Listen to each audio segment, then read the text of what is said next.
the best in the world. He's right in front of me, and I can honestly tell him that I'm going to knock him spark out. Yes.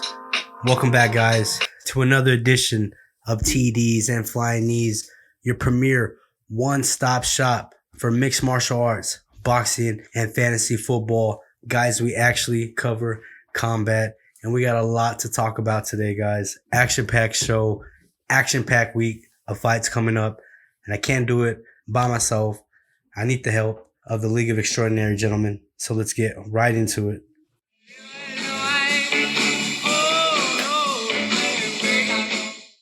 What's going on, everybody? Louis here, a.k.a. Hyman's daddy, to this week. Yeah. Spanked them. School. Go DJ, that's my DJ. Go DJ, that's my DJ. Hey, what's going on? DJ here, a.k.a. Luis's daddy. So, yeah, I took him to school this week on fantasy. Shit, I forgot about that. My name is Jeff. Nice. That was a short one.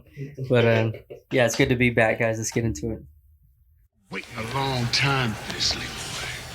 I am sick of hearing these bullshit Superman stories about the Wassa legendary Bruce Leroy catching bullets with his teeth.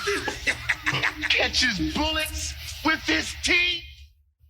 Our producer, Chris, you already know. You already That's know. how he feels, I guess. I seen it. He caught it one time. I see it.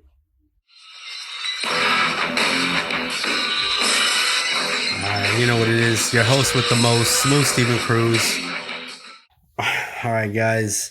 Real quick before we get into it, if you're watching this on YouTube, hit that like button. It helps with the visibility of the show and algorithms and all that nerd stuff I don't even understand, but it's important. Like, subscribe, hit that little notification button. It helps with the visibility of the show. And if you're watching this on Spotify or Apple Podcasts or whatever you're watching this on, leave us a 5-star review. It helps as well. I really appreciate that stuff too. Yeah, appreciate every single one of you subscribers and whatever you listening to, whatever platform. Appreciate every single one of you guys. And let's get right into it. Kick it off to Jeff. Yeah, there's just a couple notable fight announcements that I want to talk about, guys, in the UFC. In the lightweight division, Clay Guida will fight Leonardo Santos at a UFC event on December 4th. Clay Guida, always a fun fight, right? The eternal one. Yeah, man, for real, right? Father time. And then we got in the featherweight division, we have a matchup between two top 10 fighters. Number 7, Josh Emmett will fight number 9, Dan Ige at UFC 269 on December 11th. Another awesome fight. That's the Dustin Poirier versus Charles Oliveira card. So they just got another awesome fight. Yeah, that card's shaping up pretty good. Mm-hmm. And then last one in the UFC is in the women's flyweight division. Number 7, Vivian Araujo will fight number 10, Alexa Grasso at UFC 270 on January 22nd. I'm excited. I like me Nice. some Alexa Grasso, man. Yeah, man. She's on the road. She's been looking good. Yep. You Very, know, very good boxing. every way. Yeah. Yeah, in every way. And then last notable fight announcement, guys, was I was trying to get that pause that way, you know. Our producer got you, bro. Our producer got you. Last notable fight announcement is in Bellator.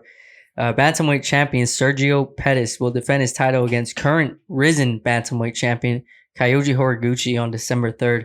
So that's a cross-promotion bout, something that we've, as fight fans, fantasize about all the time, and Bellator and Risen are making it happen over there. Oh, yeah. Finally. Yeah, that's awesome, man. Surprise, motherfucker. Yep, but yeah, guys, so that's all the notable fight announcements that I got. All right, guys, let's get into something. We're gonna something new today called Hot Topics. Let's get into it. First one, Mike Tyson versus Logan Paul in the works. What are you guys' thoughts? If it's called an exhibition, no knockouts are allowed. I mean, we're gonna watch it because we have to, but I'm not gonna be excited for it. Yeah, I agree with you, man. I think it's bullshit. Like, why even get in the ring together if no knockouts are allowed? But the Roy Jones and Tyson was exhibition too with no knockouts, and everybody was so excited. I didn't know that though. Yeah. I didn't know that there was no knockouts allowed. They I probably thought, try to kept it on the hush. Yeah. Hush, hush. But people will want to pay to see them two fight. Exactly. Yeah. It's because people want to see the ring. People pay to go see Logan Paul to see him get knocked out. Yeah, so you want the fighter be able to knock him out, right? Yeah. Like Tyson. Yeah, exactly. That's a big waste of time, man. You want to pay money for some kind of reward. Right there, you get no reward. I hope he knocks him out though. Like, oops. It'd be nice. Sorry. You think if it was for real, you think Mike Tyson knocks him out? Yeah, I think If it was for real, yeah, I think he could still. I do.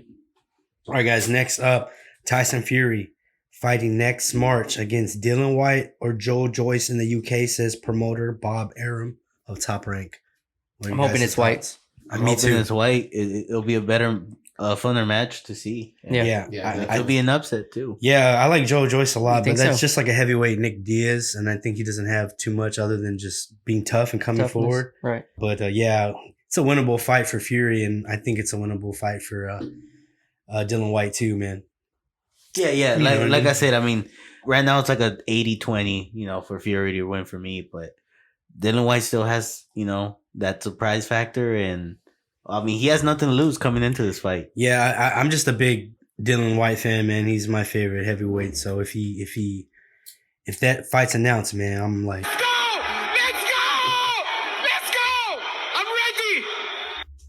I'm ready. Oh.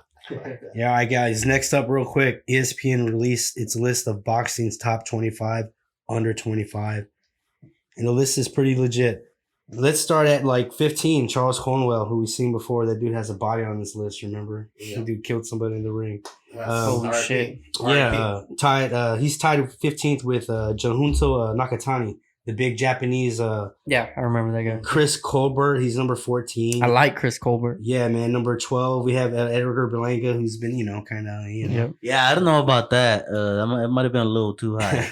And number 11, Brandon Figueroa and his sister, Naz. I think he got in there because of his sister. I think so too. They just Yeah, wanna see more I would have from put him. him at 10. Yeah. At 10, you got I'll put her at 10. Erickson Yeah. Lubin. At 9, you got Daniel Triple D Dubois or Dubois. I'm okay with that. Number 8, you got Gerard Ennis. You got 7, you got Virgil Ortiz. 5, you got Ryan Garcia. 4, Devin Haney. 3, Shakur Stevenson. 2, David Benavidez. And number 1, of course, Timofeo Lopez. Pretty I think excited. I would switch Haney and Shakur. Yeah. I mean, but it's a toss-up. I can see why they put it that way. But I personally like Devin Haney a little more. Just a little more. Are you guys excited with this? Yeah, that's Hell yeah. That's Right, it's actually pretty- I like Under those young 25. fighters, man. it's making the future of boxing promising. I guess you can say. Hey, so Mhm. Ryan Garcia is not in the top 15. Mhm. But you know what? I think that's just. I think that is. No, He does- Ryan, he doesn't deserve yeah, to. Ryan No, he's- Garcia he's is five. he's 5, bro. What? I didn't even hear. That's what I I'm did not saying. hear his Yeah, name. that's No, why I was think he's like, too high. I think he's way too high. Too high. Yeah. Yeah. Jamie Munguia is 6, Virgil Ortiz 7, David Benavidez number 2. I guess because he has the biggest chance of like beating Canelo. I would Yeah. have Yeah. put Virgil Ortiz over Garcia at 5. Yeah, I think Garcia is a little hyped right now. He's good. He's got a lot of potential, but I don't think he should be that high on the Yeah. list. All right, guys. Next up, did the press conference and the trash talk get you hyped for Gervonta Davis versus Rolando Romero? Are you guys willing to buy the pay-per-view? And just real quick before you answer, I have some of the trash talk.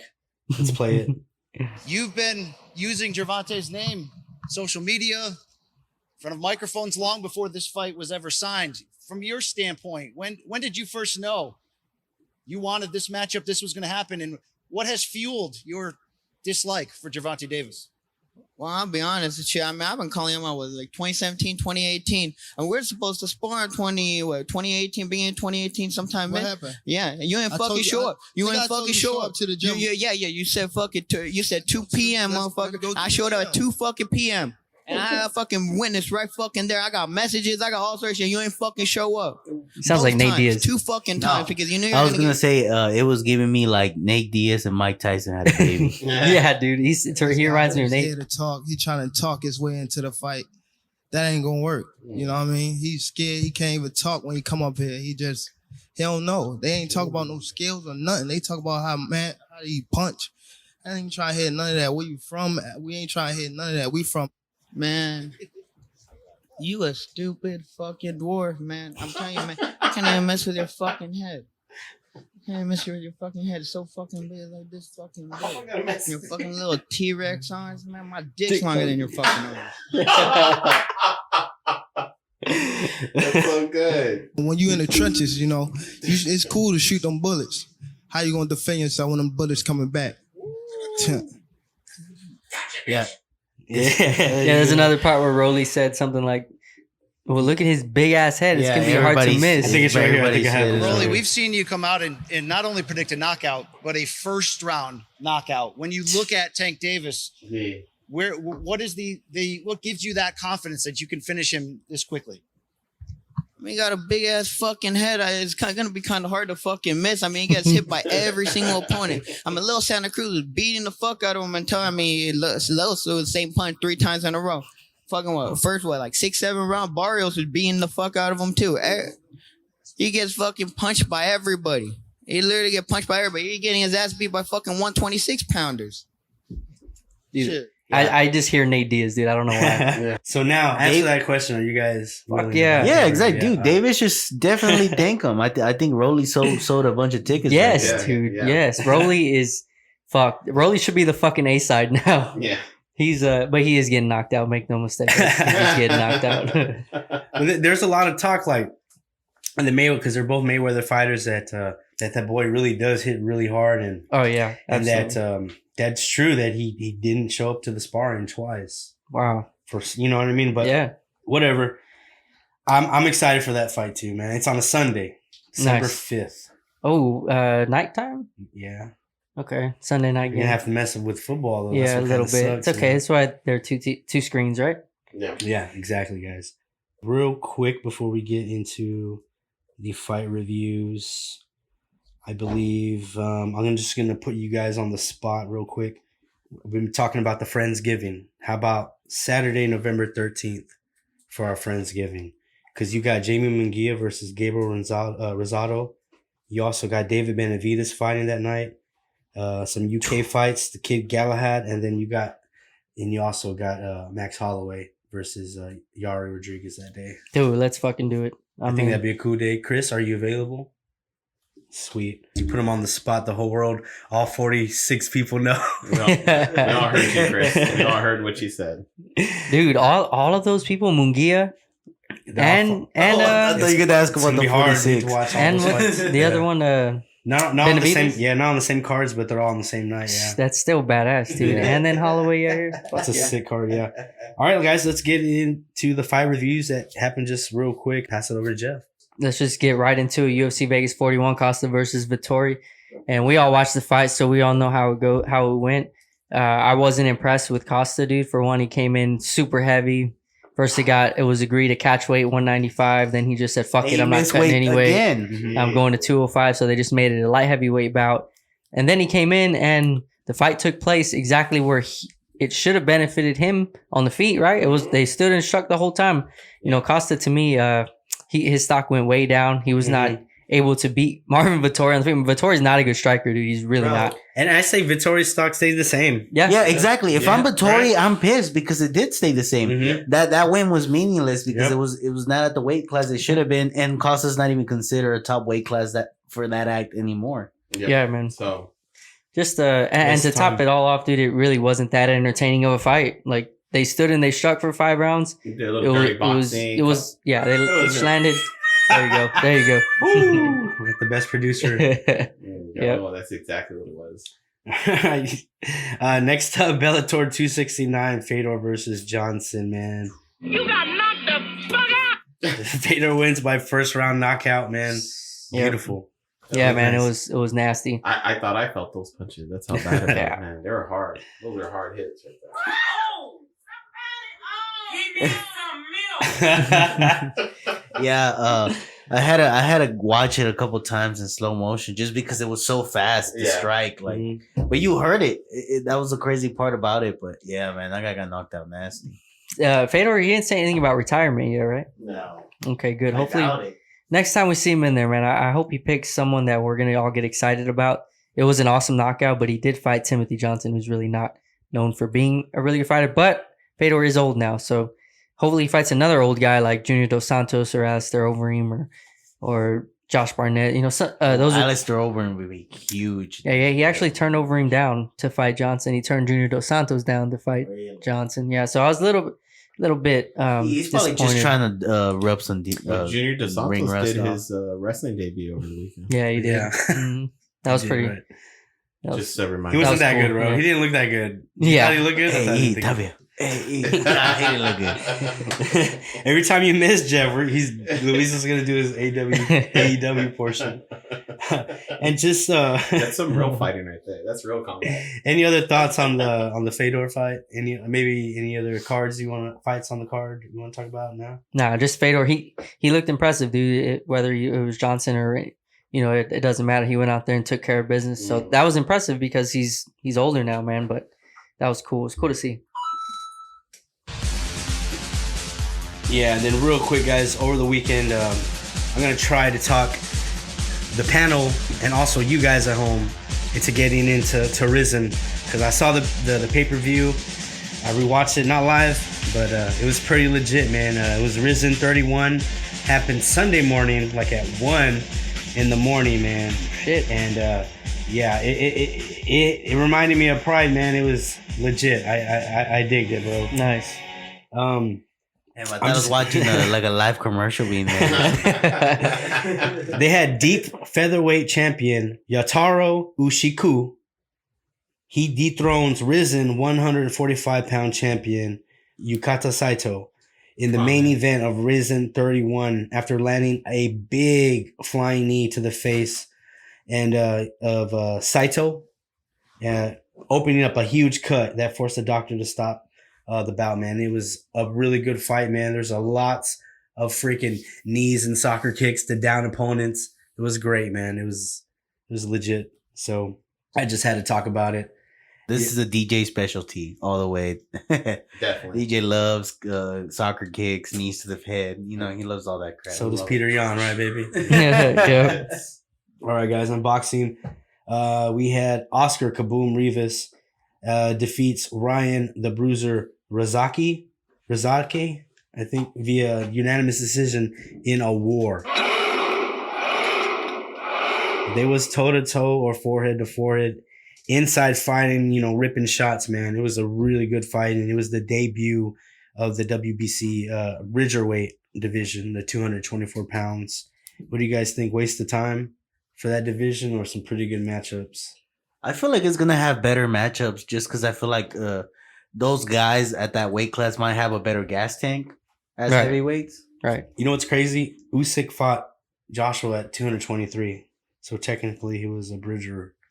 Yeah. So it's kinda like- he's a small heavyweight too. So, but I don't think he would go down to go fight for that belt. Nah, he wouldn't. There's nobody there yet. All right, guys, and my main event of the weekend, and I know Luis said it was his main event. Shakur Stevenson stops Jamal Herring via TKO in the 10th. This is WBO title. Stevenson, in my opinion, put on a brilliant performance. Mark my words, he is the second coming of Pretty Boy Floyd Mayweather. Not money, but Pretty Boy.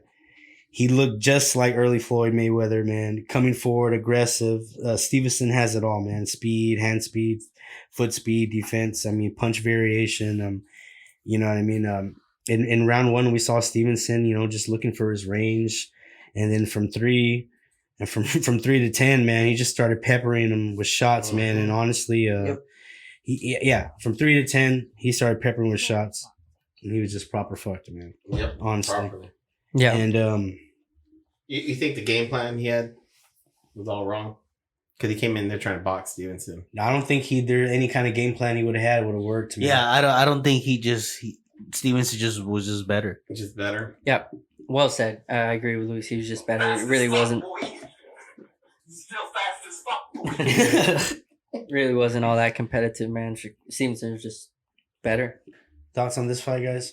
You think he's the real deal next up, or nah? You think he's behind those? Because he's right now is at 130. He's slowly moving up to that 135. You know what I mean? And some of those fighters are going to take care of each other at 135. Well, what's the barometer fighter around that weight class right now? Well, they're not talking about giving a barometer anymore. See, that's the cool thing about Stevenson's. I guess we'll just talk about his post fight right now. It's only one fight at the end of the day. It's the biggest fight in the division. Oscar can't keep ducking. It's time for him to fight. It's me versus Oscar Valdez. There's nothing else to look forward to. The 130-pound division, we need to unify. Let's get it. Yep. I like that. I like that. Yep. But they're saying a roommate, Bob Arum ain't gonna let that happen, right, Steve? I don't know, man. Well, I mean, and I agree with Shakur Stevenson. It should happen, man. And it's the only fight to make since the other two belts are vacant, the WBA and the IBF. And the IBF is vacant because Ratimov was supposed to fight Ogawa, but that got called off. And the WA is vacant because of Gervonta Davis, his inactivity at 130. He won that belt knocking out Santa Cruz, I believe.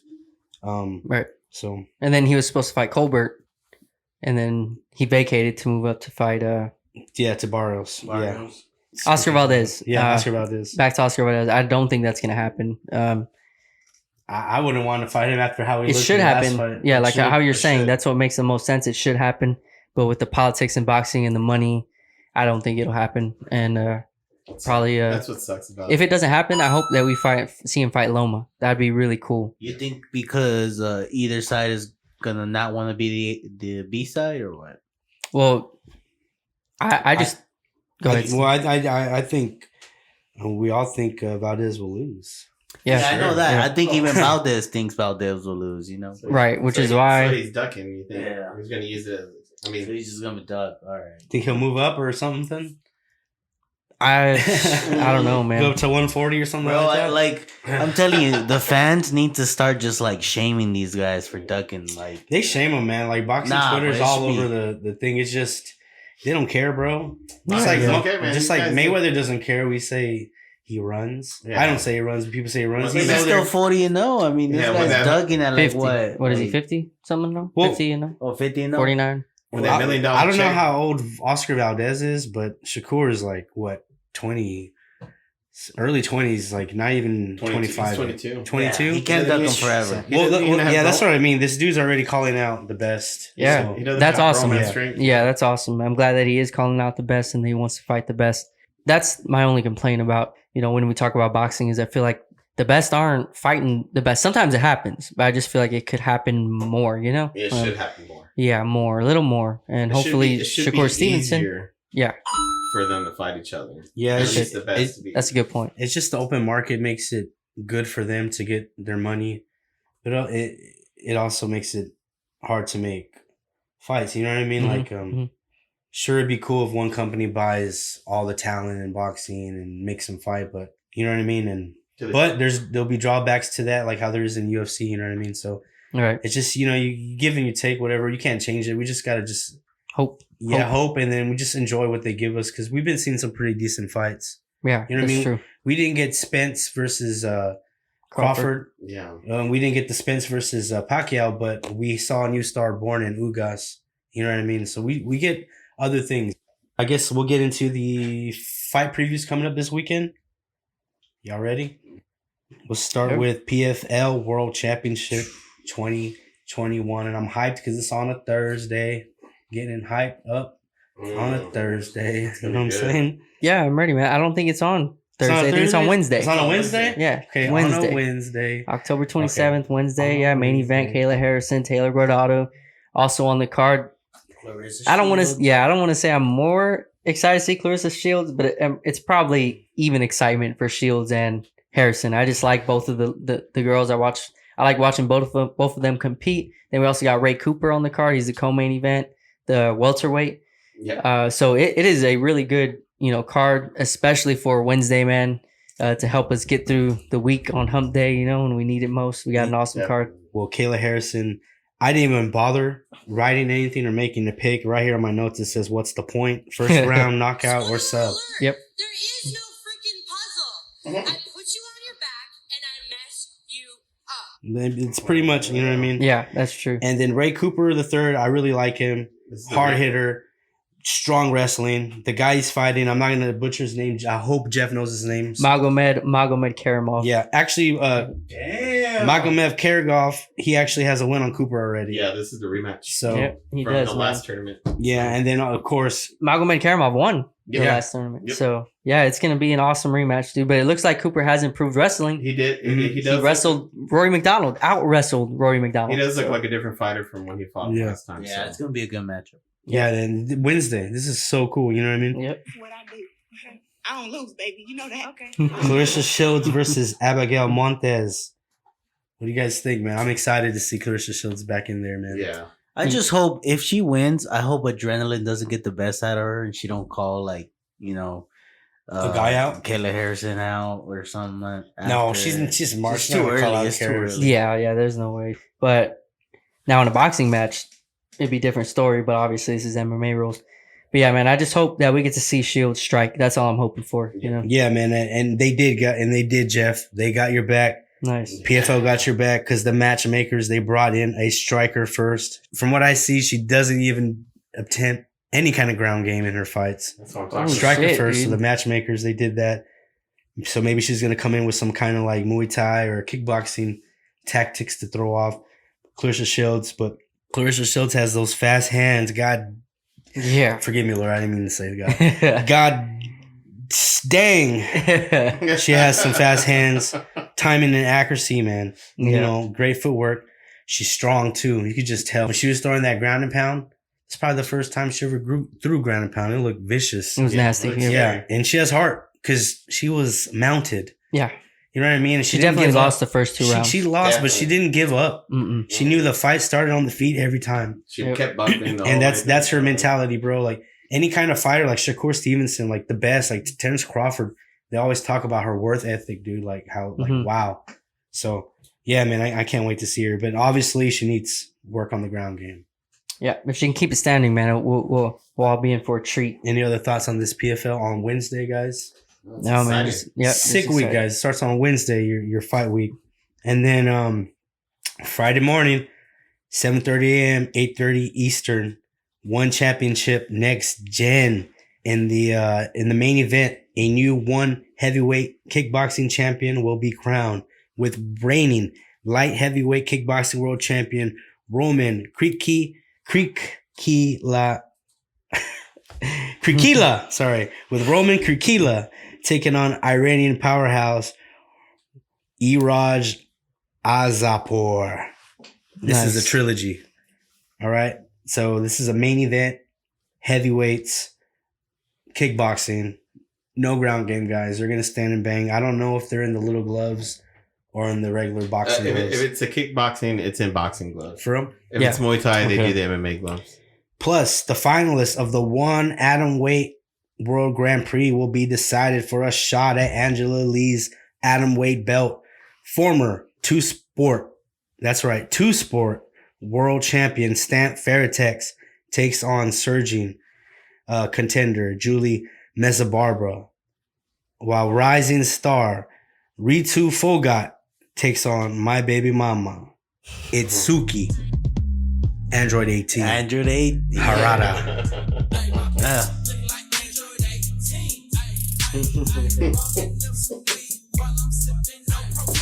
It's gonna be a pretty good fight. Dude, I'm a fan Yeah, just because for of that. sure. Just because of the intro. She really does look like Android 18, man. She does, man. It's so cool. So, guys, Wednesday, your fight week starts with PFL with a legit fight card. It's going to be on ESPN. The way PFL does their fights is awesome. I love the stuff they do. The strike, the striking, the conky box scoring. thing. Yeah. Just even the camera angles. the camera too. angles. It looks beautiful. Everything's nice. It looks like Yeah, you're playing a video game or It's a something. way different aesthetic. They got It like just- next gen stats. Mhm. type yeah, they stuff. focus Yeah, more on dude. the show aesthetic part of the fight, which is it's pretty cool. Mhm. Yeah, they're like, oh, that kick was this fast. I was like, Jesus. Yep. Even the rev cams, dude, are Oh, pretty yeah. cool. Sweet. Yeah, I love that. It reminds me of Pride. And then Friday morning, you got one championship who hasn't let us down yet, guys. And you know that because you've been listening. This is episode 24. You've been listening. We've been talking about one. And then your fight week gets even better because we got UFC 267. Blahowicz. How do you say? Blachowicz versus Teixeira. Down Blachowicz. Blachowicz. This is gonna be a great fight, baby. That legendary Polish power. Yep. Versus Teixeira's newfound devastating, dominant ground game, guys. What are you guys' thoughts? Yeah, the main card here is just, it's awesome. First fight on the main card, Magomed Ankalaev versus Volkan Oezdemir. It's in the light heavyweight division. Just going to be a fun fight, man. Both of them are so good. I'm excited to see Ankalaev fight because if he wins, I think he's right there. He'll probably earn a title shot with the win, honestly. And then Khamzat Chimaev comes back, dude. I'm excited to see him again. Yeah, everyone is excited to see him fight. Alexander Volkov is fighting Islam Makhachev versus Dan Hooker. Dan Hooker just won. That's the fight I'm looking forward to the most because I'm a big Dan Hooker fight. He let me down. His previous fight before this one, Chandler with Michael Chandler. I feel like he just got knocked out too fast. He didn't get to show off his true skills. But against an opponent that just been dominating people, I love to see how he looks. I mean. Yeah, same here, man. I hate to say it, but I got Islam. Yeah, you're probably right. Yeah, I can't disagree there. It's hard to go against Islam. But you can hide. Right here. That's so scary. And what's the name of Chimaev? Yeah. Khamzat Chimaev? Who's he fighting? He's fighting Jingliang Li. Jingliang. That boy hits hard, bro. Jingliang. Yeah. If he tags him, be a good fight. Hurt him. This is gonna be a good fight. Sure is, man. Yeah, but what's his name? Chimaev, right? How do you say his name? Yeah, Chimaev. Yeah, he's next up though, man. But dude, and then the co-main event, we get to see Peter Yan fight Corey Sandhagen. To me, that's for the best bantamweight in the world, in my opinion. Do you think there's a prop bet where it has Corey Sandhagen be a DQ? Yeah, I'm sure there is. But in my opinion, these are the two best bantamweights in the world right now. I think TJ Dillashaw is probably up there. But he's hurt right now. Yeah. He fought Corey Sandhagen really well. It would probably be TJ if he wasn't hurt, which would be even fucking cooler in my opinion. Yeah, but definitely. seeing Jan and Sandhagen go at it, in my opinion, yeah, and I mean, it's not like Sandhagen went out there and got dominated by TJ. I mean, it was a close fight. It was a good fight. Yep. Yeah, man. Sandhagen has timing. He's tall, nasty calf kicks, front kicks, and kicks to the body that he mixes up well with combos. You know what I mean? Explosive. I mean, that flying knee. Knees. You know what I mean? Jeez. Peter Young, just an angry little fucker, dude. He looks like a little kid, dude. Like one of those little kids is just indestructible. You know what I mean? That they just do whatever the fuck they want and nothing fucking hurts them. And that's exactly how he fights. I mean, this dude can take your best shot and can take it for all 5 rounds. That's very well said, dude. I see him the same way. He's just so good everywhere. He never gets tired. He's just in your face constantly. Yeah, Peter Yan is a beast at countering, man. He has great counters, timing, great kicks and punches, and he mixes them up well as well. Great illegal knees, and he's good at cutting off the cage, man. You know what I mean? This is gonna be a great fight. First of all, those aren't illegal. They're not illegal in my eyes. Okay. Real quick before we break down the main event, you guys want to give picks real quick from the main card up? Just real quick picks. I'll do it. I'll go. I got Ankalaev, Chimaev, Volkov, Makhachev, Yan, and Blachowicz. Luis. I'm exactly the same as Jeff. Okay, cool, Chris. Yeah. And DJ? I want to be different. So let's oh my god. I say Corey Sandhagen gonna upset. Okay. What do you got? You think decision? No, I think he's gonna stop him. Yeah, stop him.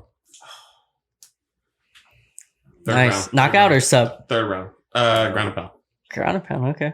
I guess the first fight I have Ankalaev. That's how you say his name? Yeah, Ankalaev, yeah. Probably decision. I think Oezdemir is I think we saw the best of him already. Yeah, that's a good point. And I think Chimaev, that's his name. Uh-huh. I think he's gonna dominate, man. I think homeboy, he has a.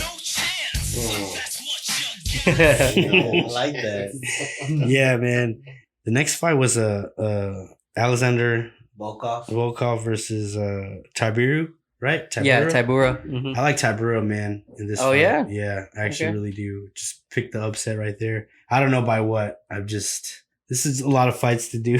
Yeah. I think Islam's going to dominate and hump him 3 rounds, 3-rounder, right? Yep. I hope we get at least 1 round in the stand up. I would love to see Islam stand up for at least. I wish they would have made that a 5-round fight. Yeah, that's a good point. That'd be awesome. Yeah, and the co-main event. I seen a lot of people picking Corey Sanhagen, man. Yeah, it's just, I guess, I don't think Peter Yan getting his respect, man. he's not a fan favorite. I think that's why. Yeah, I think that's the only reason he's not. You know, people don't look at him and like, oh yeah. Yeah, I'm picking Peter Yan by decision, probably, man. I think he gets a decision. And then let's get into the main event. Jeff, you want to kick it off? yeah. I'm going with and still Jan Blachowicz. I think he's just a little better. Glover's pretty old. He's in his 40s now. He's good though. Don't get me wrong. And it's a tougher matchup than people think. But I think Blachowicz is well rounded enough, and he'll be able to. I don't know if he's gonna win by stoppage or decision, man. But if I had to pick right now, I'll go with stoppage, late round stoppage, probably like 4th or 5th round. Yeah, I'm the same way, and I think Teixeira retires after. Ooh. You know what? I like Glover Teixeira. His ground game's good. He has he does a dirty boxing style that he works into bring him down to the ground, and then he works the ground game. Who was it? Alex Smith? I don't think it's gonna be that much. Beat the shit out of Alex Smith. Of a dominance from Yan. But yeah, I think Glover might have a better chance. I think it's just gonna be boring though. Yeah. If he wins. Gotcha. He's just gonna ground him out. Yeah, I think Jan, man, he has that Polish power. He's cool and calm. He's decent wrestling. Good timing. And Glover, man, he's legit wrestling. Great ground and pound, strong in the clinch. And we all forgot that he's a black belt in jiu-jitsu. Yep. But yeah, I still think Jan's gonna win, man. Maybe in the mid rounds, maybe like third round, he's gonna touch him and finish him. Nice. But I was picking I was really kind of thinking about doing a upset, man, because Jan, he telegraphs his punches and he's really flat-footed, and I thought maybe Glover could capitalize that and shoot some takedowns and dominate, but I don't know, man. I'm just going with Jan, man. I think his power's too much. Yeah, I'm with you, man. All right, guys. Any more thoughts on UFC 267? Nope, just can't wait, dude. Can't wait. So it's our first pay-per-view in a while, right? Yeah, our first good card too in a while. Really good card in a while. Yeah, we need this. All right, guys. Let's get into some boxing previews coming up. On Showtime, we got Jamal Herring versus Razap. But okay, I'm sorry, guys. We have to drink. Butaev? Butaev, that's how you say it? Let's see. I'm guessing, but Beauty. No. Beauty? Yeah, Beauty, which is going to be actually a great fight, man. The WBA ordered this fight. It's finally happened about 8 months ago. James, he's 27-1, 12 KOs. His only loss was to Udgas. He's on a 7-fight win streak. He's 6'1". He's long, has long reach, good boxer, good legs under him. You know what I mean? He could really work. Butaev is 13-0 with 10 KOs. That boy's a hard hitter. Mm-hmm. He's strong, and he's from Dagestan, man. Yeah, that's a. I'm glad that you mentioned that because that matters for sure. Yeah, man. It's gonna be a good fight, man. And real quick, I'll probably pick Jamal James, probably by decision. I don't know if you guys want to throw any picks out there. That guy from Dagestan, he might shoot a double leg. Just because, right? If he could, I bet you if the ref let him work in the clinch, he'll show some of that. Yeah, some of that grappling. You know what I'm saying? And the co-main event, dude, which I'm looking forward to. This is my main event. A fighter that I'm really high on. Jaron Boots Ennis versus Thomas Dulorme in a welterweight bout, 10 rounds.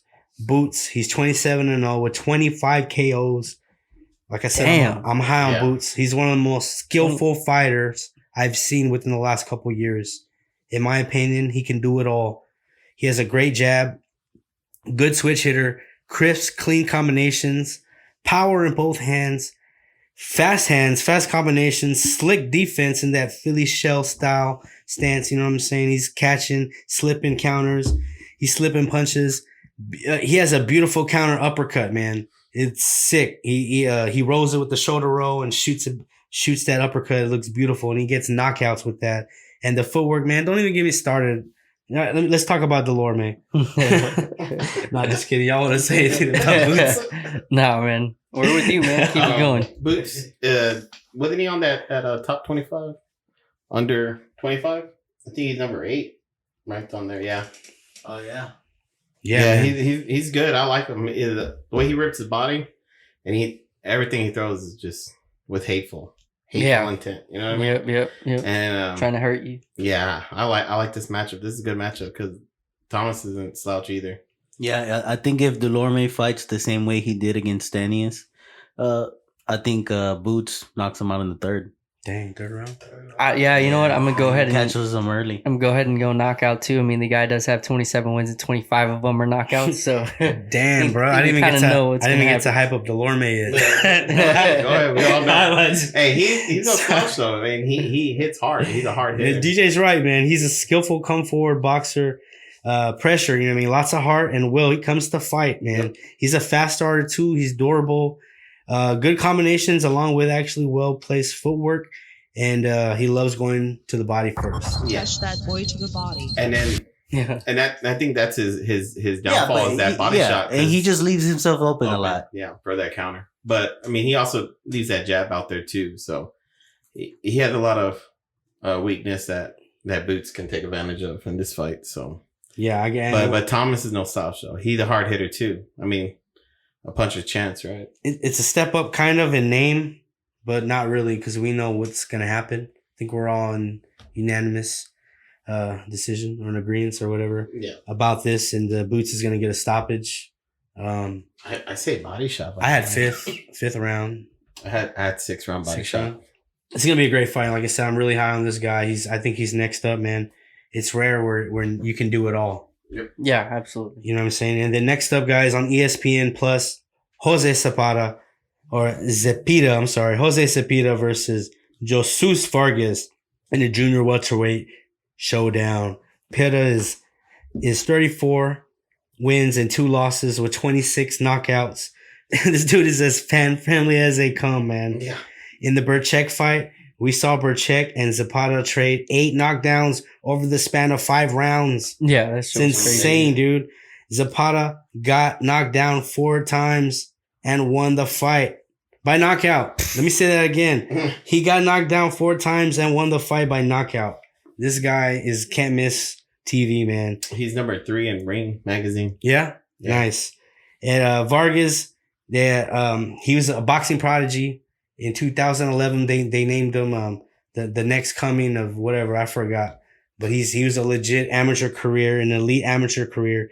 Aggressive southpaw, pressure, lots of hooks. He got sold too. He can move. So this is going to be a great fight. Yeah, really good fight. That's a good matchup too. That's going to be an exciting fight right there, I think. And we did have some UK fights to talk about, but not no more because Dillian Whyte, he got injured, but not really. Damn. He probably is trying to save himself for that Tyson Fury fight. That's my conspiracy theory. He pulled out because he's injured because this fight's coming up. You know what I'm saying? He got wind that he can get that fight. Yeah, I think so. Yeah. I think Eddie Hearn's smart and he told him. Makes sense. Like, hey man, just say got hurt and we'll set you up. Son of a bitch. Exactly, man. So I was looking forward to see Dillian Whyte, but if it comes with Tyson fighting Tyson Fury, then I'm okay. So the main event is women's boxing, which I'm not gonna get into. So no Sweet Caroline soundbite, guys. Bruh. I'm sorry. Exactly.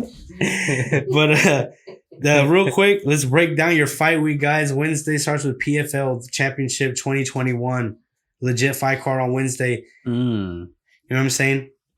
And then Friday morning, one championship, NextGen, baby. All right. And then Saturday, you got the big UFC 267. And then you also on Showtime, you got the Jamal James, you got Jerome Boots and Ennis fighting on that card. And you also got on ESPN Plus, Jose Zepeda versus Jesus Vargas. Action-packed week, guys. I can't wait, man. It's a lot of fights, man. A lot of fights to watch. We're going to be in the trenches, you know what I'm saying, doing the hard work for you guys. AEW Dynamite Saturday night. 6 There you go. p.m. TNA. And our work, We need to edit our that shit workload out. just got a little bit heavier. Right, I gotta get that one. But real quick, No, leave it in. real quick before we take a break, man. If you're watching this on YouTube, hit that like button. Help us with the visibility of the show. Subscribe, guys. Please subscribe. Yeah, it's crazy. We get most of our views from people who are not subscribed. I saw it on that YouTube studio analytic thing. So come on, guys. Subscribe. Hit that like button. Hit that notification. You get notified when we drop shit. Thank you. Leave a comment, guys. Yeah, guys. Let us know who you think's gonna win these main events. Yeah. For sure, and everything. Maybe lineup questions. We'll try to answer them best we can. Yeah, but with that being said, we're going to take a quick break and we'll be right back.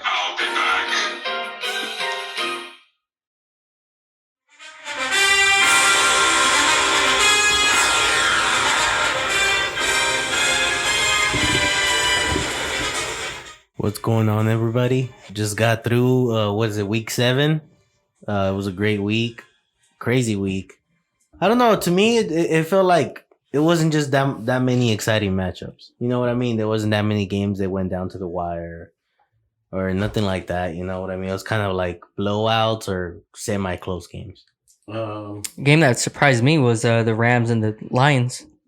That was closer. Yeah, closer than anybody thought. That's what I mean. It was close, but not that close. Right. The one that surprised me was the Chiefs and Titans. I mean, oh yeah, absolutely. That was definitely a shocker, right? Is it that the Titans are turning it up, or the Chiefs are just? It was National Tight End Day, bro. Yeah, good point. It was. Yeah, it really was. Good job, Titans. All around, they got the points. Yeah. What does that mean? they're just targeting the tight. Yeah, they're showcasing the tight ends. And then yet Kelsey only got 10 points. Well, that's still good for a tight end, bro. It is. You hope for 10 points, bro. Yeah. I hope for 7 points on the tight end, bro. I'm not even kidding. Should I had fucking Noah Fant in one of my leagues? Got me 6 points, Luis. Yeah, I had Pitts. I'm enjoying Pitts. I had Pitts and Goddard. I'm enjoying both of them. Ertz. I had Ertz too. So yeah, I did all right on my tight ends. And even though Gronk is hurt, I still got Gronk though. But yeah, it was. I mean, I think Mahomes is getting figured out. I think they have enough footage on what he does on plays. Speaking of, I mean, this is touchdowns and flying knees. And speaking of flying knees, that flying knee on Mahomes was pretty nice. It knocked him out, dude. Straight cold. It did. He did. He was out. Yeah, he was out. It's not too often we see flying knee on the football field. Yeah, we're used to seeing those in the octagon. I mean, unless it's cage. Unless it's Antonio Brown dropping. Oh yeah, doing leg drops on kickers, but yeah. Well, that was a straight fucking kick to the face. Yeah, that was pretty nice. That's straight up fucking Anderson Silva to fucking what's his name? Yeah. Vitor. Y'all doing good in y'all's matchup so far? Y'all satisfied with y'all's fantasy? Well, we should talk about what just happened between me and DJ. Yeah. So not only am I your daddy. Damn. I beat Jeff. I came back, and you know what the sad thing is though, Jeff had a lot of bye weeks this week. A lot of players. My whole team was on bye. It was key players, so it's not like he could have picked up. He didn't have room to pick up. Yeah. It was all his key players. Couldn't drop nobody. So he couldn't drop anybody. And I was waiting for him to drop someone to pick him up. But yeah. Hey, you took his O? I took that O. Took my own, man. I'm 6-1 I'm now. coming back, baby. 2-game win streak. You know, DJ, what really fucked me? Jimmy Garoppolo. If I would have picked up Geno Smith instead, and I was debating before the game, I was like, Jimmy G or Geno Smith, and I went with Jimmy Garoppolo. You never pick up a Niner, bro. That's what I learned. You know what? Yep. Yeah, that's it. Coming from a Niners fan, I would have told you don't pick up Jimmy. You know what? Fuck me. That last interception that he threw. If he didn't throw that interception, I would have fucking won. Yeah, you know what? That's true. You know, but that game was it was a horrible game. That was a horrible Sunday night game. That rain was just way too much for both teams. Yeah, it was bad.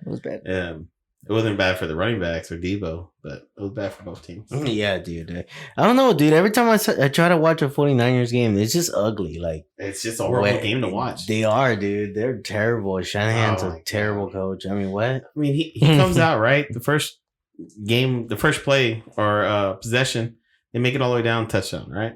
Like nothing. And then after that, they're just after halftime, stagnant. Right? In the third quarter, you mean? Second. third, and then in the end of the third, they did it again. I mean, that offense is not hard to figure out. It's the run game and Debo. That's it. And without Kittle, it doesn't change. No, and you have a perfect player that showed that he can be the number one there. He is good. He is reliable, and then they don't go to him. Well, I think it's just sophomore slump for him. To be honest, they're not calling his number. He's not doing something right out there. And then plus you got Jimmy G throwing the ball. Yeah, I think it has a lot to do with Jimmy G. Unfortunately, man, I just don't think he's like Debo likes him. Play action, first read, and if you don't have that first read, he's not the kind of quarterback that's going to step back and pick a defense apart. His first read's always. He's got to get it out of his hands right away. Yeah, I don't think that offense plays for him. He'll probably do somewhere good in Washington. Somewhere around that where they play like that style for him. Before we keep going, let's talk about injuries real quick. Baker Mayfield was out with a shoulder. It might be a couple more weeks. Monitor that. Just because for your receivers, Case Keenum did not look good. Dearness Johnson looked fucking badass. Yeah, he looked phenomenal. And I think with Kareem Hunt out, he could still be a Kareem Hunt role. Maybe not as many touches, but. And with Chubb kind of hurt, I don't think they'll give him a full workload. I don't think, exactly. I don't think Chubb's going to come in and get 30 attempts right away. I don't think they're going to rush him out because he did so good. Yeah. I mean, why rush him if this guy's going to pick up the slack? Mr. Hamstring himself, Julio Jones, he's been dealing with that since, I think, 1997. I don't know. Since he's been in the NFL. For real. Yeah. Just monitor that. I mean, I always advise everybody that I talk to not Since pick we're them talking up. about Titan receivers, AJ Brown finally showed up. Yeah, he did. Damn, I was waiting for that. Yep. Yeah, and against me, of course. And of course, I played him against you on that one.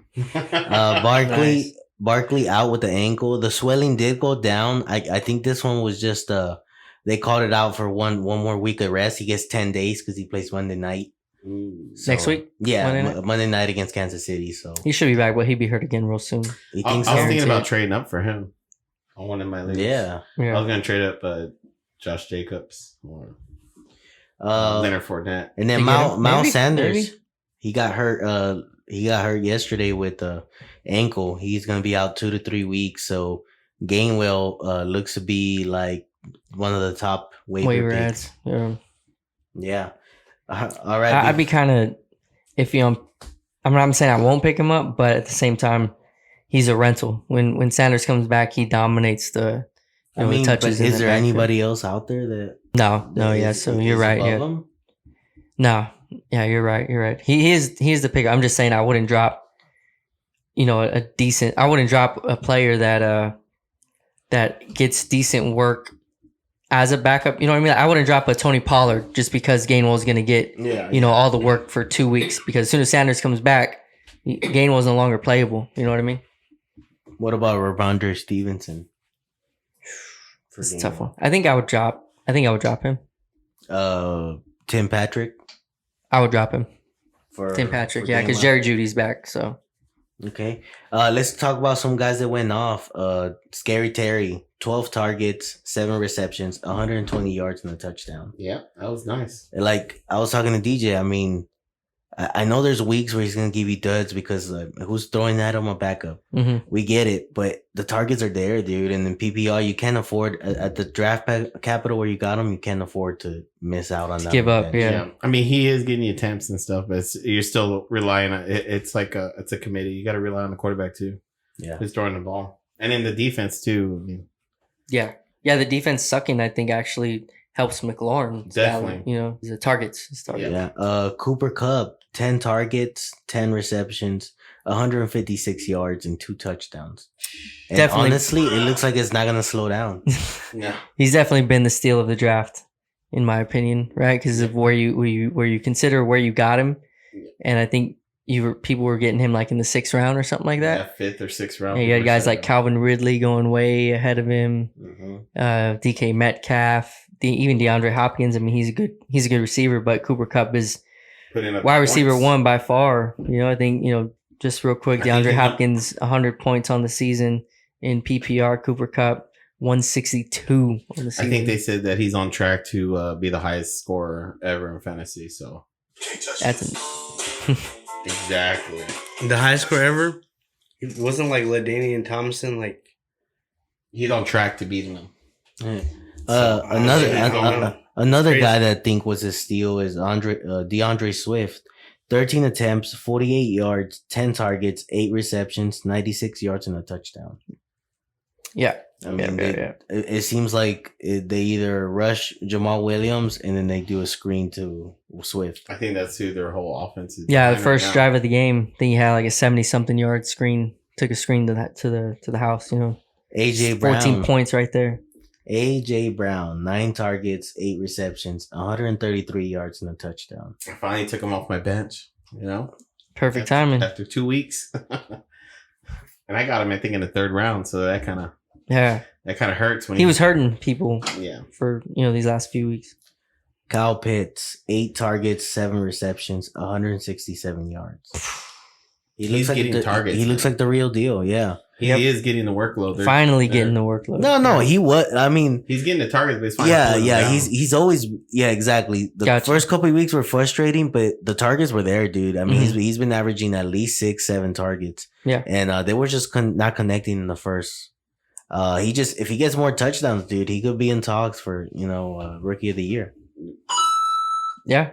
Yeah, I mean, I think Jamar Chase is winning. Jamar Chase is winning that race easily right now. Yeah. For the bust category, or I mean, we'll talk about Jamar Chase's 201 yards, 2 touchdowns if y'all want. Insane, dude. I mean, he's the real deal, dude, and him and Burrow look real good together. And that's the thing. Before the season, people were saying, "Oh, he doesn't look that good. He's not getting the separation that you would hope for in practice," and.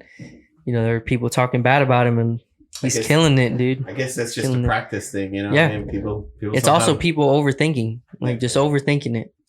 And then let's talk about the guys that busted this weekend. Mahomes, only 200 yards, 1 interception, and 1 forced fumble. Yep. Or 1 forced fumble loss. He did take a nap near the end of the game, though, right? He needed a power nap. Man, that flying knee. It was. I think. He forgot how to play football. I think he's just too focused on all these trick plays and no look passes. And like I was watching them towards the end of the game, and it looked like as soon as he got the ball, he was already looking to scramble. I don't think he trusts his offensive line. I don't think so. Good point. That's a good point. And he did pick up some people on the offensive line to help him, and it's not help. There was a point in Dak's career, I think, when he was I think it was in his 2nd year. And there was this game where he got sacked like 6 times by the same guy from the Falcons. Claiborne, yeah.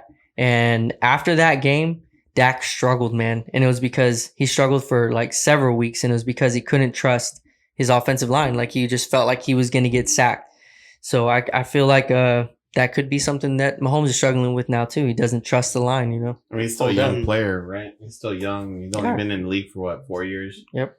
So, I mean, and he's $500 million. Yeah, right he's a very rich kid, man. You got to take care of him. Get a running game going. Yep. Because that's what they're hurting on. Aaron Jones, 6 attempts, 19 yards, 5 receptions, 20 yards. They just didn't need him. Plain and simple. I mean, they dominated that game from the start, and they didn't need him to win. I mean, you just scratch this game off and keep starting them. Mark Andrews, 7 targets, 3 receptions for 48 yards. Yeah, for a tight end, that's not that bad though. They're worse out there. They're worse. Yeah, I mean the targets are still there. Yeah, he's obviously Lamar's top option, and it's just hard to hear from because it's him and the numbers he's capable of putting up. Right. Talking about everybody gets those weeks though. Talking about Lamar's options, do you think Rashad Bateman is worth a waiver pickup? Yeah, absolutely. I think so. Yeah. Especially now that bye weeks are running. So, yeah. People are going to need some players. Yeah, we've seen what Jamar Chase can do. It's another first-round draft pick. So, And this was only his second game? First game? Second game. First game, he had 3 catches for 120 yards. God dang. Yeah.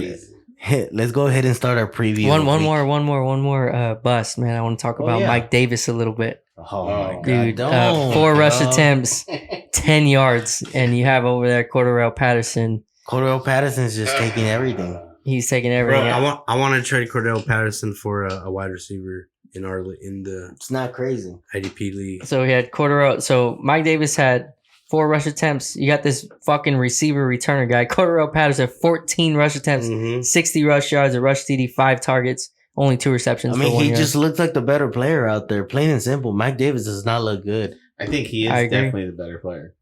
I mean, you don't know what you're getting out of that. Another steal because he's getting double-digit rushing attempts, and he always gets about 5 to 6 targets, dude, every game. More like 8 to 10. Or 6 to 8, sorry. So a couple weeks ago, Steve, we had that conversation where we were like, would you trade Cordero Patterson for Darren Waller? And I'm getting closer and closer to saying that's an even fucking trade right there. Darren Waller's been looking bad. Yeah.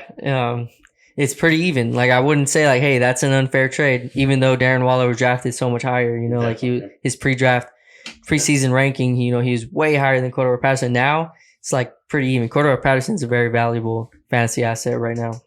You son of a bitch. Exactly. What wide receiver do you think I could get for Cordero Patterson, man? What legit? Give me a like someone you like Michael a Pittman? level.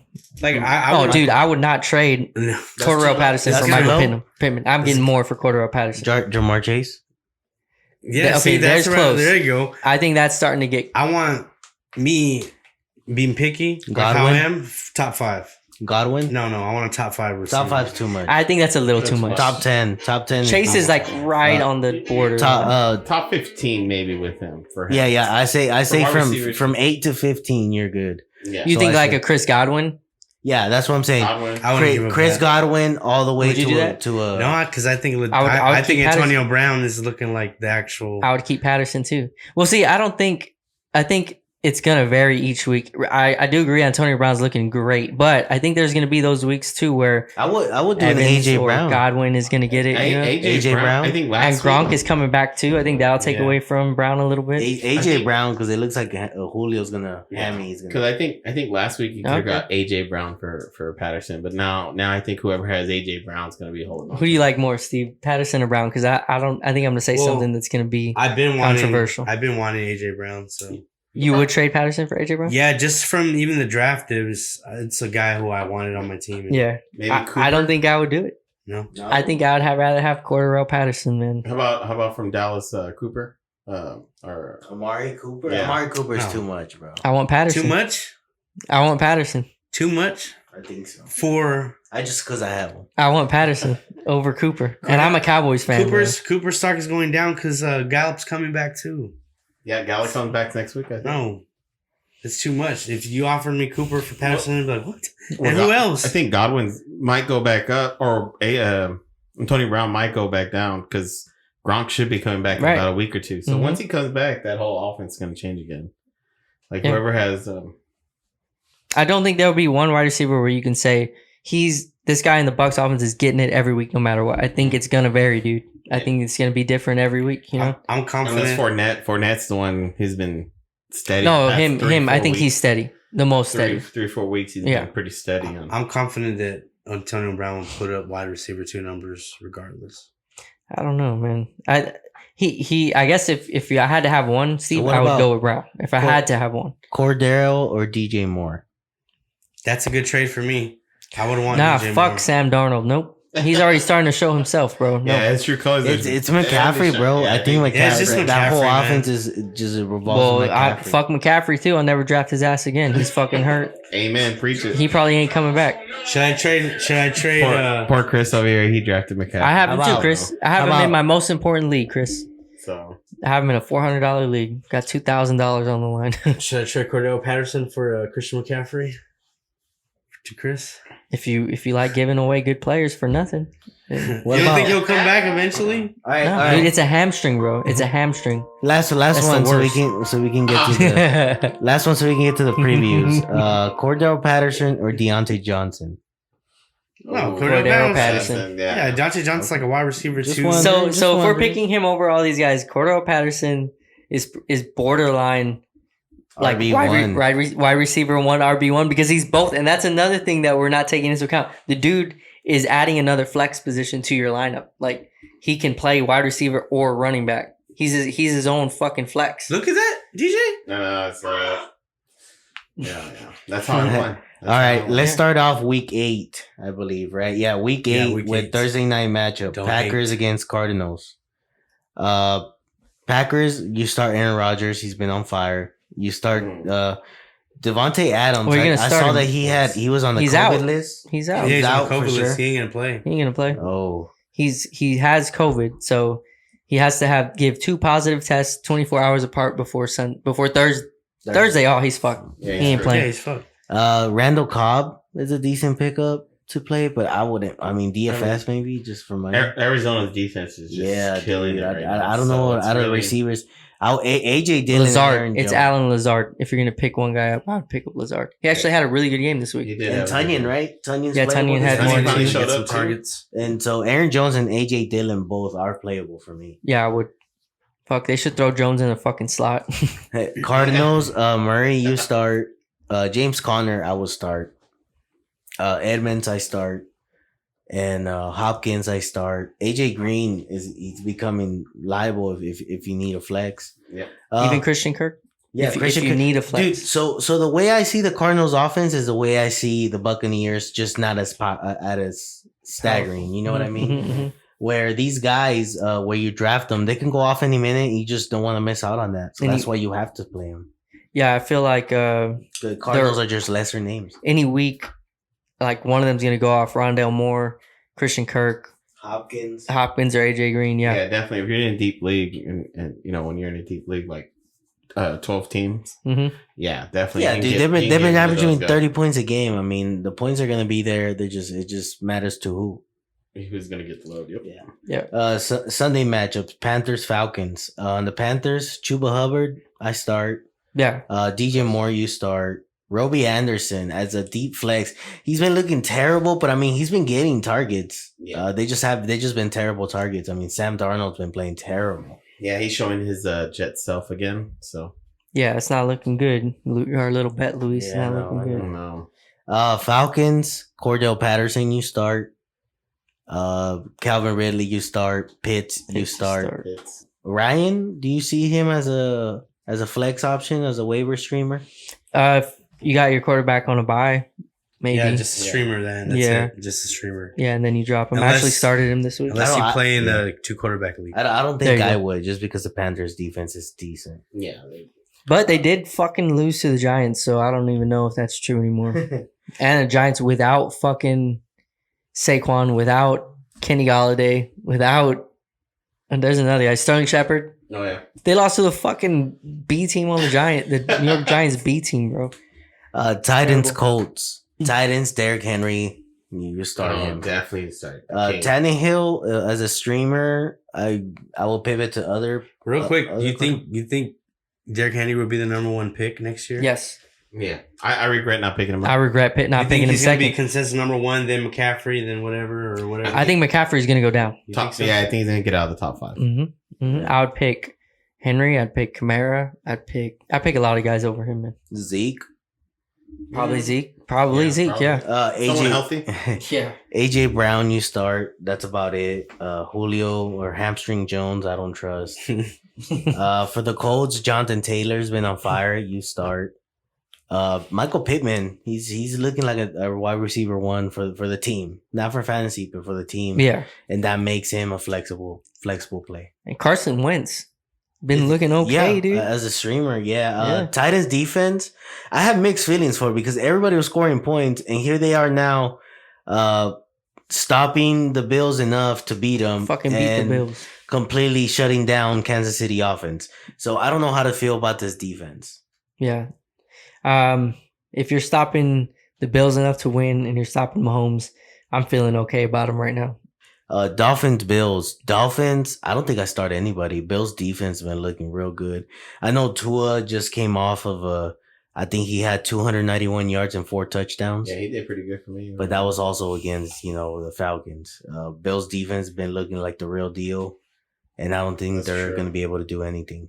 Well, I mean, it's a divisional game, so Yeah, you never know as well. Divisional game. You never know. Out of everybody, I think if I had to start one, gun to my head, Gesicki. The targets are there. Yeah, for I was sure. going to say Gesicki.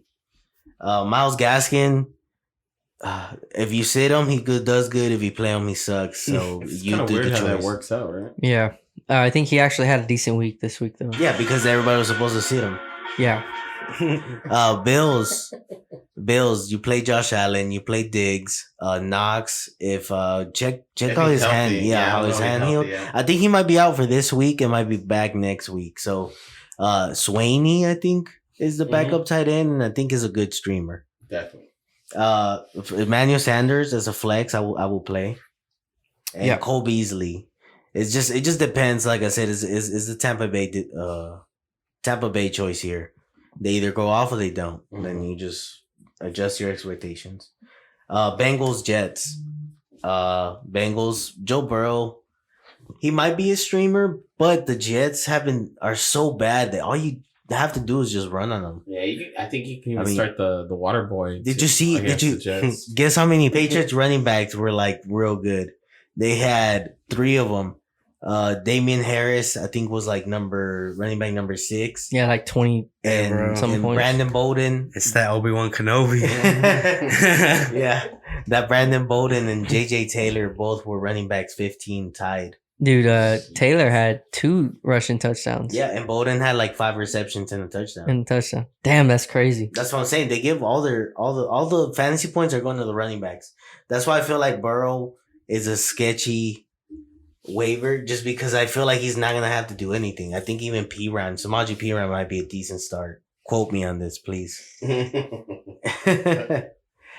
the Bengals, I start mixing. Like I said, Samaje Perine maybe.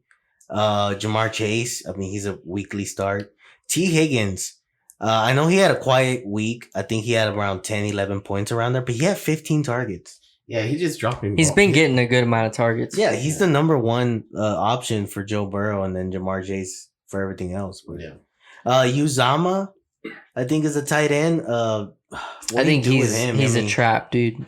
He's a trap. He only had, I think he had 3 targets, 2 receptions, 2 touchdowns. 92 yards and 2 touchdowns. I think his only 2 receptions were touchdown receptions. Yeah. So I wouldn't start him confidently just because Joe Burrow's not giving him enough. He's like a Tunyon. The Jets. Yeah, there you go. The Jets. Zach Wilson's hurt. We need an update to see how his injury is. He's gonna be out about 3 weeks. They just traded for Joe Flacco. Yeah. So he's still around. Yeah, I know. Exactly. I don't think I'm starting any Jets. What, they didn't want to call Kaepernick? Some bullshit. I know. That's the advice. Don't start any Jets. Don't start any Dolphins. Steelers, Browns. Najee Harris. I mean, he touches the ball about 30 times a game. You got to play that. Deontay Johnson. Number 1 target. Him. Yeah, exactly. You got to start him. Claypool. As a flex, I will start. Other than that, in the Brown side, Chubb, if he plays, you have to start him because, he's going to get good volume. Even though he's going to be limited, his work is going to be enough. I mean, he might have a touchdown about 60, 70 yards. Right. Receivers, I noticed Landry was back, right? Wait, you starting Dearness Johnson? I think I'd start him in a flex. Yeah, I think if you're hurting and you got room, and if you got him, I'll start him over any Dolphins and Jets options. Y'all agree with me there? Guys, that's why it's important to play the waiver wire, man. Dearness Johnson or Myles Gaskin? Oh, Johnson. I just don't think they're gonna rush Chubb because Michael Carter. I think Johnson did so good last week. Johnson or Michael Carter? No, I thought we were not starting any Jets. Corey Davis. No Johnson. Jets. Jamison Crowder. Johnson. No Jets. Waddle or Johnson. Gesicki. Johnson. Yeah. Man, he's a tight end. Y'all hear it? The offensive line, just because their line is so good and they're gonna run the ball, dude. They're gonna run it, and Chubb is not at full strength, so yeah. Eagles, Lions. Eagles, Jalen Hurts. He's terrible in real life, like I predicted. But like I didn't predict, he's awesome for fantasy. At least it's not as bad as Justin But Fields. all you do is just play him, and don't even pay attention because this guy's gonna have 6 to 8 points the whole game and average about 28 fantasy points in the fourth quarter. Yeah, that's wild. I don't know how that happened. Yeah.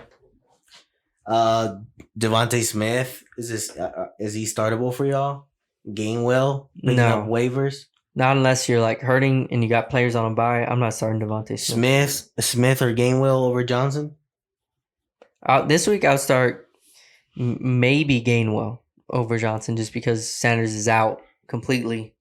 But it's a toss up. Yeah, that Lions defense is terrible. Who are the Eagles playing? The Lions. The Lions. Oof. That Lions defense is terrible against the run. So Yeah, and then I the got you Browns right are here. playing who? The Browns? Steelers. But Yeah, the Browns' rushing defense is good. I'd probably too. go with Gainwell. Okay, I got you here. Devontae Smith against the Lions or Michael Pittman against the Titans. Michael Pittman. I just like Carson Wentz. I'll go Michael Pittman. In the Lions, DeAndre Swift start. He gets mostly all the. Jamal Williams, it's a flex. I would start. I don't know, man. no? He's been averaging like 4 or 5 points a game. Oh. He gets decent looks, but he just doesn't do much with them, you know? Hawkinson, do you start? Yeah. Yeah, of So course. that's it. Of course. He's like tied in 5 or 6 or something like that. Other than that, 7. that's it, right? Yeah. Yeah. Yep. They had a wide receiver that I really liked, the Cephas. Oh, He's Quinn injured. Cephas, but he's hurt. Yeah, he's hurt. I'm a Ross He's really St. nice. Brown. He's been Yeah, he's getting good 8 too, targets man. a game. So Yeah. you know, if you really don't have nobody, I think I would rather start him than any Dolphins and Jets as well. Real quick, any of you guys feel bad for Jared Goff this week? I don't know why. I just felt so bad. Like seeing like Matthew Stafford fucking like just He started strong though. I was like, oh shit. he he's did. pissed. He did. But at the end of the game, I was like, man, I feel bad. They just sent this dude to the fucking sorry as Detroit I Lions. don't, just because he's rich. Yeah, That's a good point. I don't feel bad for I him mean, no he more. made it to the Super Bowl, so Yeah, you got to see.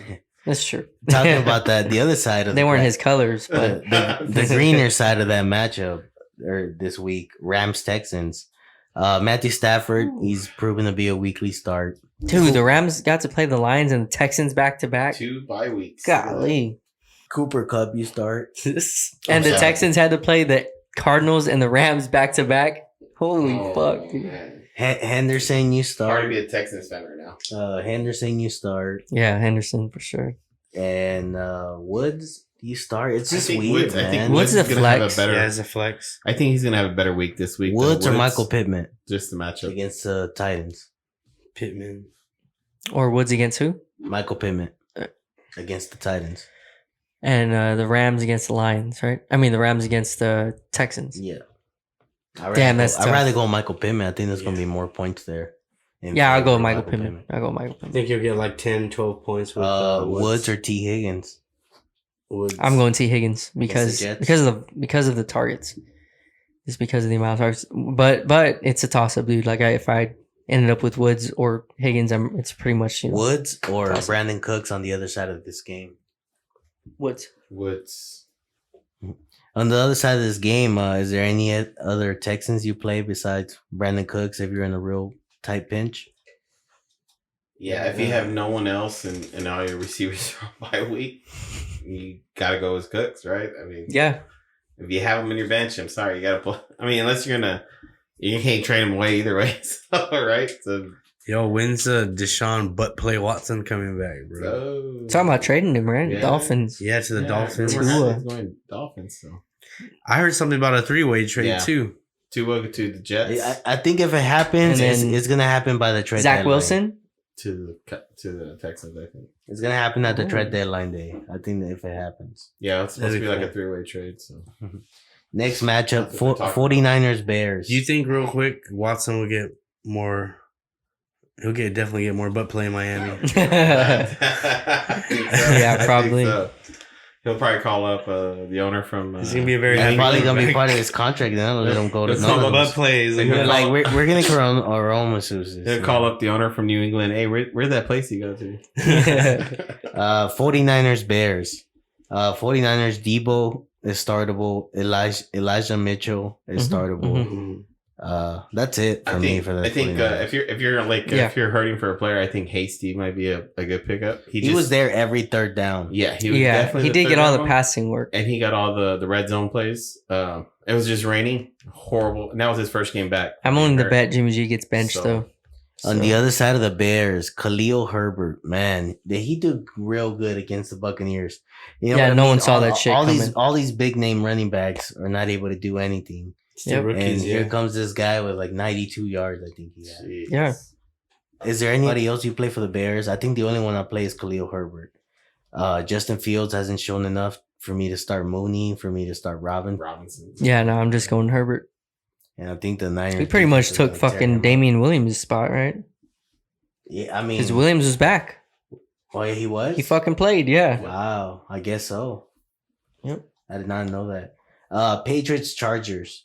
Patriots, I'm starting Damian Harris. And that's about it.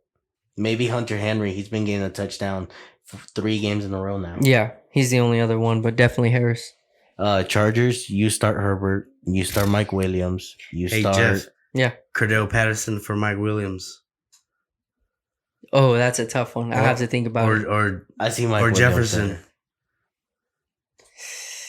I have to think about it. But those are decent, right? They're decent offers, but I'll think about it. Anyways, right? You play Keenan Allen. You play Eckler. All right. And next matchup, Jaguars. What about Cooks? Oh, Jared Cook, the tight end. Yeah. He's streamable tight end for me. Dude, I was hoping he would just get a lot of red zone. He doesn't. You know what I mean? Like, I hope he just like 1 yard and fucking just a bunch of red zone touchdowns. is all Eckler. Yeah, red zone he's is been all averaging. He's been averaging almost 10 points. I picked him up early because I was like, yeah, he's gonna get these red zone fucking touchdowns now. On to the 305 games, Jaguars, Seahawks. James Robinson, you start. Marvin Jones, you start. And that's about it for me. Trevor Lawrence, is he a streamable QB? Yeah, he's a streamable, especially if you're hurting in the I know in a two quarterback league. Only Raiders and Ravens are on the bye, so that's Lamar Jackson and Derek Carr. So good job. Yeah, on the other side, Metcalf is the only Seahawk I'm strongly starting. Confidently, starting. Yeah. I mean, they give Alex Collins the work. Yeah, I would be. Well, I don't know because they activated Rashad Penny, man. That's true. Exactly. So you don't know how that's going to look. I want to see right here what Metcalf did today because I know he had a long reception. Dude, he had 5 targets, 2 receptions, 96 yards of touchdown, but he got like 80 of them on 1 yard, one catch. That's what I'm saying. Geno Smith is trash, bro. New Orleans is just a good defensive team. Bro. Geno Smith is trash. They don't give up a lot of But also, the Saints are pretty good defensively. On the points I think wise, Geno's a little bit better than he played today. Yeah, on the points wise, they don't give up a lot of touchdowns in the air or on the ground, so it's a tough team. New Orleans is a tough team to play. They probably had an extra day off during training. They're like, fucking just Geno. Right? And they're, shit. Talking about the Saints, Buccaneers Saints on our next matchup. Tom Brady, you start Godwin, you start Mike Evans. Antonio Brown, if Gronkowski, if they play, which I don't think they will, you do start them, but if they don't, Godwin and Evans are must play. Fournette is becoming a weekly start for me. I think this is going to be a bad matchup for him. Fournette's definitely for Fournette. Oh, it is, but you still got to start it because you can't afford to miss out. And running backs are thin right now. I think it might be a little different, dude, because they're good. They're good. They have a good run defense, the Saints, but they're gonna have to worry about all those receivers. Are you doing Fournette against the Saints or Damian Harris against the Chargers for the Patriots? I'll do against the Chargers. Harris over Fournette. I just think I think New Orleans, they just got Davenport back too on that. What about the defensive line? Y'all's boy we were talking about earlier, Dearness Johnson or Fournette? They're playing the Steelers. I would think I go with Fournette. Fournette on that one. That matchup. I would go Fournette. Yeah, because Ronald Jones sucks. I don't know what the fuck he did to the coach Arians, but he hates him, dude. Well, his first handoff was a fumble. Yeah, and then also I think he fucking sucks at protecting Brady too. I think they were like blocking. I think they were up by so much. They were like, you know what? Let Ronald Jones in. Let's see if he doesn't fumble. I think a lot of it has to do with Tom Brady. Believe it or not, I think it's him saying this. He don't fucking protect. He's not good in pass protection, so he don't want his ass in there. For the Saints, you play Kamara because he gets everything done, and that's about it for me for the Saints. Yeah, I'm not fucking with no one else. Dude, honestly, I'm even a little bit worried about Michael Thomas. Yeah, I know you have him, but back. I'm just not. Based on what I've seen from James, I just don't think he's going to be wide receiver 1. Even though he has the talent to be, I think Jameis is just not going to get him there. Fantasy points in that offense other than Kamara. Exactly. Washington football team and the Broncos. Gibson, if you have him, you start. I will flex. I will flex to another option. There's not that many options out there. No. I don't think we're starting Gibson this week, are we? Oh, I mean, no. Of course, that goes to later. But I'm saying there's not that many options you have to pivot from. Yeah. Yeah, I guess you're right. If you can't, if he's one of your only runouts, you got to play him. Exactly. Like for example, McLaurin, you'll hear about us later too. But yeah, this last week, I think where you drafted him, you start. Yeah, this last week, I sat him though. I sat him and I played McKissick, and McKissick got not much more, but one more point than Gibson. And Gibson, he's not fully healthy. He has a cracked shin. He has a fractured shin. Yeah. He's just been playing through the pain. And he does not get hardly any passing work. McKissick gets most of it. So, anybody else? Ricky Seals Jones, tight end. Did he convince you? Not me. I wouldn't start him in this good defensive matchup. Yeah. Broncos side. Broncos Sutton, I start. He gets hyper targeted. Judy, coming back from an injury, do you start? I wouldn't start him the first game. Is he coming back this week? Yeah. Oh, because I was looking up. They said he might not. Would you do Judy or Marvin Jones against the Seahawks? Judy. I'll go Marvin Jones just because he's the number one option there. Yeah, I guess you're right, dude. Like I said, I think I would try to stay away from Judy at least for the first week he's back. Melvin Gordon and Javonte Williams are both flex plays for me. Noah Fant, if you don't have a better option, you start. I'd rather start Schultz against the Vikings. Right. I'd rather start Goddard. So the Sunday night matchup, Cowboys-Vikings. You start Zeke, you start Cooper, you start CeeDee Lamb. Dak. You start Schultz. Anybody else? Tony Pollard as a streamer, maybe. Tony Pollard as a streamer. I like that. I think they might slow down Zach. Vikings. You start Jefferson. You start Cook. You start Kirk Cousins. You start Thielen as a flex. Anybody else that I'm missing? No. I think that's it. That's it. And then last game, Monday night matchup, Giants Chiefs. If Barkley plays, I start. He's gonna be a smash start. Daniel Jones, I will play against this Chiefs defense has been looking terrible. I will start Daniel Jones as a streamer. Yeah, especially if my starter's out or if you have 2-quarterback league, for sure. Start Daniel and whoever Jones. they're running, I know they're hurting bad real quick. I mean, it's hard to report what exactly is gonna happen in a couple days because we're gonna come out this early, but just keep an eye out. Whoever the number one option is going to be a good fantasy option for the Giants running back. You mean? Yeah. For the Giants receiver. Okay. But yeah, if Barkley doesn't end up playing, Devontae Booker is a pretty good. Devontae Booker, yeah. And for the Chiefs, Mahomes, you start because just where you got him. Tyreek Hill, Kelsey, Derwin Williams, was it? Darrell Williams. And that's it. So like for starts and sits for the week, we'll go with the starts. Sutton versus Washington football team. Just because that's a really good matchup, and then he does get hyper target, like Luis was saying here. Joe Burrows versus Jets, because anybody versus Jets, you probably want to start looking into. Yep. A hot take: James Conner versus the Packers, because Packers run defense isn't up to par. He's been looking good. He's been getting like 15, 16 he's starting to fill in that spot right there. Now for the sits, there are going to be a couple hot takes on this one just for where you drafted them and where we're going to go with it. I got Gibson against Denver just because Denver defense is really pretty good. They don't really give up a lot of rushing yards, and let alone rushing touchdowns as well. And Gibson is not fully healthy. That's true. Gets no passing work. And couple other ones that we have here. I have Scary Terry as a sit. Luis, don't think so. All I say is just with the amount of targets he gets, you can't allow yourself to miss out on that. Yeah. I'm just saying I agree with you on the matchup. So I agree that I will start and lower my expectation. Yeah, I mean, if you got Scary Terry, you're gonna want to start him. But if you have other people that can fill in and have a better matchup, start thinking. Who would you rather fill in than Scary Terry?